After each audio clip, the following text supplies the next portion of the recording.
સુરતમાં કતારગામમાંથી ઝડપાયેલા 800 કરોડના સાયબર ફ્રોડમાં વધુ એક આરોપીની ધરપકડ કરવામાં આવી છે। કતારગામ વિસ્તારમાં સુરત સાયબર ક્રાઇમ પોલીસે અગાઉ કરેલા દરોડા દરમિયાન મુખ્ય આરોપી મિત શાહ ઝડપાયો હતો।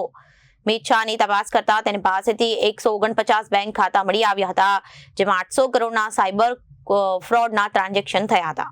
સુરતમાં કતારગામથી ઝડપાયેલા 800 કરોડના સાયબર ફ્રોડમાં વધુ એક આરોપીની ધરપકડ કરવામાં આવી છે। કતારગામ વિસ્તારમાં સુરત સાયબર ક્રાઇમ પોલીસે અગાઉ કરેલા દરોડા દરમિયાન મુખ્ય આરોપી મિત શાહ ઝડપાયો હતો। મિત શાહની તપાસ કરતા તેની પાસેથી 149 બેંક ખાતા મળી આવ્યા છે, જેમાં 800 કરોડના સાયબર ફ્રોડના ટ્રાન્ઝેક્શન થયા હતા અને કેસમાં પોલીસે એક પછી એક કુલ 7 આરોપીની ધરપકડ કરી છે અને હવે 8મા આરોપી કારણ ઓળખે અને દ્વારકેશને પણ ઝડપી પાડ્યો છે। પોલીસે આ કેસમાં અત્યાર સુધી મિત શાહ, યશ શિંદે, ઋષિકેશ સોલંકી, નીલન સોલંકી, પરેશ મોદી, જતીન ઠક્કર, દીપ ઠક્કરની ધરપકડ કરી છે।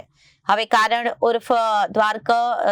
ઉર્ફ દ્વારકેશ અને દેસાઈની પણ ધરપકડ કરવામાં આવી, કારણ કે MSc IT નો અભ્યાસ કરે છે અને તે પાટણના વાઘડોળ ગામનો રહેવાસી છે।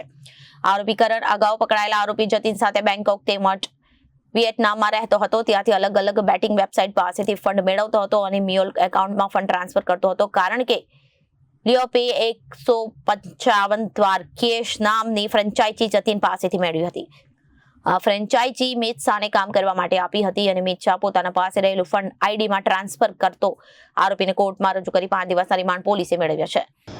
2025માં સાયબર ક્રાઇમ સેલ સુરત શહેરના દ્વારા એક કતારગામ ખાતે રેડ કરવામાં આવેલ હતી અને એ રેડ દરમિયાન મિત શાહ કરીને એક છોકરા પાસેથી અમે લોકોને 149 બેંક ખાતાઓના વિગત મળી આવેલ હતા। એ તમામ બેંક ખાતાઓમાં 800 કરોડનું ટ્રાન્ઝેક્શન્સ મળ્યું હતું અને એની સામે 400થી વધારે NCCRP કમ્પ્લેન્ટ પણ નોંધાયેલ હતી। આ કેસમાં એક જે નાસ્તા ફરતા આરોપી હતો કરણ દેસાઈ, એમને ગઈકાલે ધરપકડ કરવામાં આવી છે। એમને પાટણ ખાતેથી ટેકનિકલ વર્કઆઉટ કરીને શોધીને અહીંયા લાવવામાં આવ્યું છે। જે કરણ દેસાઈ છે એ ખરેખર લિયો પે 195 કરીને એક ગેમિંગની ફ્રેન્ચાઇઝી હતી। એ જતીન ઠક્કર જે મુખ્ય આરોપી છે કામનો, એમના પાસેથી એમને ફ્રેન્ચાઇઝી લીધી હતી અને આ ફ્રેન્ચાઇઝીમાં કામ કરવા માટે પછી મિત શાહને આપેલું હતું।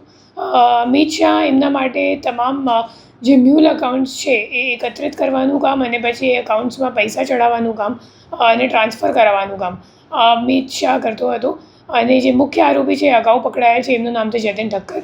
આ ગુનાના કામમાં કરણ દેસાઈ સિવાય અગાઉ 7 આરોપીને ઝડપી પાડવામાં આવી ચૂક્યો છે। Reporter Arvind Rathod, Janadesh news, Surat.